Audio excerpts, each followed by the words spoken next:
Sir ఇలా మస్తు బిజీగా ఉన్నాడు. ఓ 2 రోజుల తర్వాత రండి. పొద్దుగాలనే పట్నం పోయిండు, వారం తర్వాత గాని రాడు. ఏందమ్మా మొన్ననే చెప్పిండ్రు కదా అనగానే అయితే పనులు. ఇగో గిట్లుంటారు కొందరు లీడర్లు.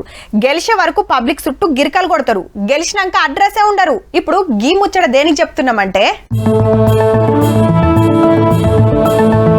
10,000 కాదు, 1,00,000 కాదు, 4 లక్షల రూపాయలు ఇచ్చి ఈ కుటుంబానికి ఆసరైండు ఎల్లారెడ్డి కాంగ్రెస్ ఎమ్మెల్యే మదన్ మోహన్ రావు సారు. సర్వపూర్ అనే ఊర్లా కాంగ్రెస్ లీడర్ గుండెపోటుతోని కాలం చేస్తే ఇలా ఇంటోళ్ళని మందలిచ్చి గీ సాయం చేసిండు. 4 లక్షల రూపాయలు నా జీతం ఇవ్వడం జరిగింది. 1 రూపాయి నేను పెట్టుకుని మిగతా పైసలు కూడా నాకు ఇవ్వడం జరిగింది. అలా నన్ను గెలిపిస్తే ఎమ్మెల్యేగా రూపాయే జీతం తీసుకుంటా, కడమ పైకం పేదోళ్ల కోసానికి ఖర్చు పెడతా అని మాట ఇచ్చిండు ఎలక్షన్ ప్రచారంలా. మొన్న ఎంపీ ఎలక్షన్ కోడ్ ఒడవంగానే గా కార్యం షురూ చేసిండన్నట్టు ఓట్ల కోసానికి మస్తుగా చెప్తారు, కానీ గెలిచినాక చేసేటోళ్ళు కొందరే ఉంటారు. గండ్ల మదన్ మోహన్ రావు సారు ఒగలన్నట్టు. గందుకే గీ ముచ్చట తెలిసినోళ్ళంతా సార్ను తారీఫ్ చేస్తున్నారు.